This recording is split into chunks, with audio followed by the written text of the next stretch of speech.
Hey guys, and welcome back to my channel. So I am back with a little battle of the mattes, and what I mean by that is I have two matte foundations that are both widely talked about right now. One is a little bit newer than the other, but they're still new. I've actually tried them both, so I know how I feel about them both, but I don't know which one might perform a little better or if they perform the same. So if you want to know what foundations I am talking about, then just stay tuned. So you've already seen me review the Bobbi Brown Skin Longwear Weightless Foundation. I already know how I feel about this. It's the one I've been wearing ever since I reviewed it, so I won't go that deep into it, but the specifications on that foundation will be running while I tell you about the Cover FX Power Play Foundation. This retails for $44 for 1 fluid ounce. This comes in 40 shades, and the good thing about Cover FX, from what I've heard from Cover FX people themselves, and other people who have reviewed Cover FX, is that once you find your foundation in a Cover FX foundation, any foundation they come out with later on, you'll be the same shade. So if you are N90 in one shade, you'll always be N90. So when I reviewed the Cover FX Natural Finish Foundation, I was N110 in that foundation. So for this one,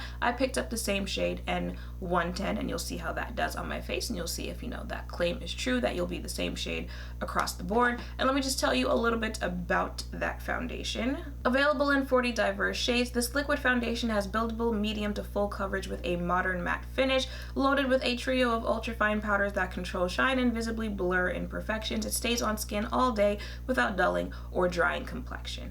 Alrighty then, so Cover FX is going to be on this side of my face, and Bobbi Brown is going to be on this side of my face, and we're going to see which one reigns supreme when it comes to a matte face. The only thing that's a little weird to me is that the Cover FX comes in this little squeeze tube, so you have to squeeze it out.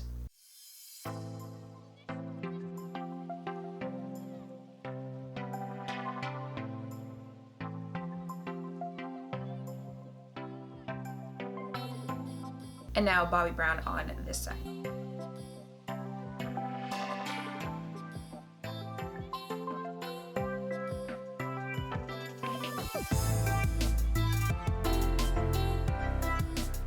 Okay, so here are both foundations on my face with no other products on them. Once again, I almost already forgot. This is Cover FX and this is Bobbi Brown. I'm gonna go ahead and do the rest of my face, and I'm gonna leave for the day and come back.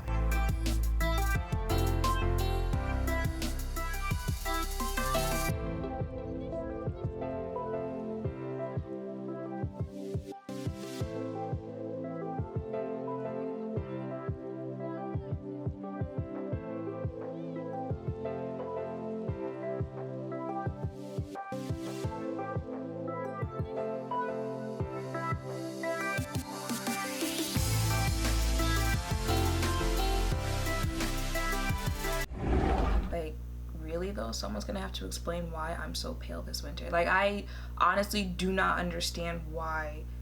It can't just be me. Like, I feel like I look extremely pale in the last few weeks. Like, ever since maybe the second week of January, I feel like I look extremely pale. And it doesn't help that by the time I was finishing my makeup, the sun decided it wanted to completely come out, which is why I hate filming this early in the morning. But for videos like this, I kind of have to start early. But anywho, so these are both sides of my face, and it is now 11:02, so I'm going to go about my day and then come back later so you can see how these held up and give my thoughts on these foundations. Well, alrighty then, guess what video almost did not get an ending, okay? The only reason I remembered I'm supposed to be doing this right now is because, as you can see, I was taking off my eyelashes. I'm like, why am I still even wearing eyelashes at this time of night? And then I was like, oh, okay, didn't finish that video. Okay, so it is I swear it does it on purpose. It's 8:46, and this is what my face is looking like.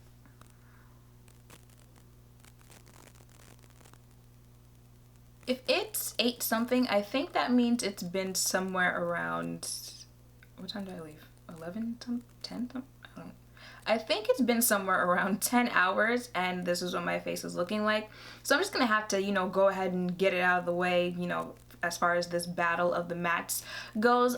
The winner of this battle of the mattes has to be Cover FX, because it's been 10 hours, and besides my forehead, which I feel is just shot on both sides, I feel like Cover FX has certainly held up better than Bobbi Brown. However, it's been 10 hours, and I think that Bobbi Brown foundation has a claim of 6. No, maybe that's Maybelline. I feel like the Bobbi Brown foundation had a, you know, hour claim to it, how long it stays. But after 10 hours, if that's how oily my face looks, I feel like that still isn't that, I mean, it's pretty oily. But again, after 10 hours, I feel like it isn't that bad. And, you know, I really didn't start showing like this until maybe about an hour and a half, maybe 2 hours ago.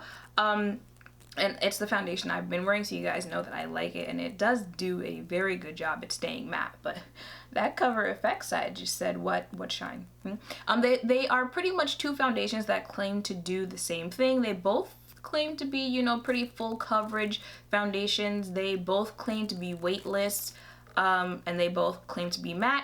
As far as being full coverage goes, you will definitely get full coverage with both of these, especially if you use a brush. I've been using a brush lately and then going over it with a sponge if, you know, I just feel like I need to blend it out a little bit more. But if you use a brush, you'll definitely get full coverage with both of these. What else did I say? Oh, they claim to be weightless. They are. You guys know I'm only here for foundations that I cannot feel on my face 10 hours later.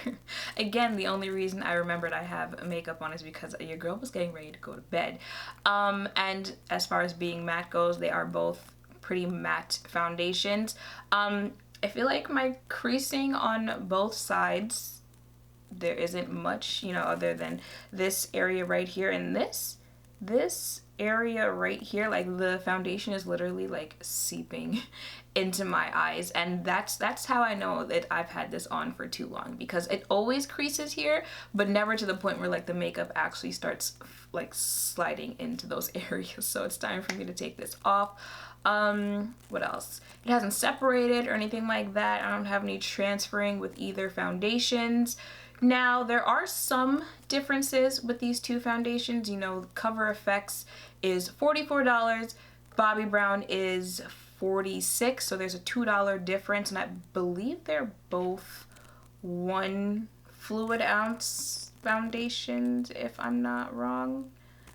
Yeah, this one says, well, 1.18 for Cover FX, and Bobbi Brown says 1 fluid. Another difference between the two is the packaging. I absolutely hate the packaging of the Cover FX foundation. It's this squeeze tube type of foundation, and I just feel like, one, you'll never really get all of the product out of this. And today was my second day using it, and even the second day using it, it was kind of a hassle to get it out. So, you know, whoever came up with the idea of, you know, putting it in this type of container, you take the L for the day, but you're lucky the foundation itself is actually good, because I'm just gonna have to deal with it. Another difference is the shades. I was about to say Bobbi Brown. Cover FX comes in 40 shades, and the Bobbi Brown comes in 24, 20, the correct number will pop up here on the screen. Still, you know, a decent amount of shades. You know, I think there are 5 more shades after my shade in the Bobbi Brown foundation, but, you know, 40 shades here with Cover FX, which I believe, you know, is like not a shocking thing for Cover FX. You know, they usually have a pretty decent, or, you know, super shade range for their foundations. I'm trying to think if there are any other differences between these two. Nope, can't think of any. So basically, I am impressed with both of these foundations. I will certainly continue to use both of these foundations, but I have to give it to Cover FX, and the Cover FX might just be my new favorite foundation. I just feel like it stayed together on my face just a little bit better than the Bobbi Brown side.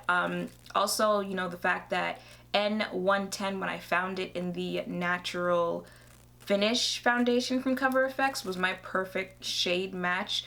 And the fact that, you know, once you find your shade match in anything Cover FX, it'll be the same with any other foundation that you try from them. It just really, you know, makes it easy as far as picking your shade goes, and you'll know, like, you'll always have your shade in that. And if it's the perfect shade for, you know, every foundation that you have, it just makes life easier. So that is why I'm going to have to go with Cover FX. However, I would absolutely recommend both of these.